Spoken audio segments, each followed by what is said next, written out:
هي الذكرى تسامرني، تغني لي وتحكي لي حكايانا،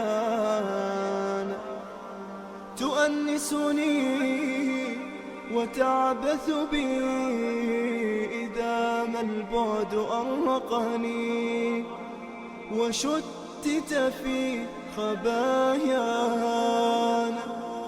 رسائلنا طواها البعد، طواها البعد في زمن طويل العهد، بعثر من زوايانا. أعيدي رسمة الأيام تحمل لونها الوردي في كفي شجايانا، وبوحي رغم هذا البعد بقصتنا وعبرتنا وحبا في ثنايانا.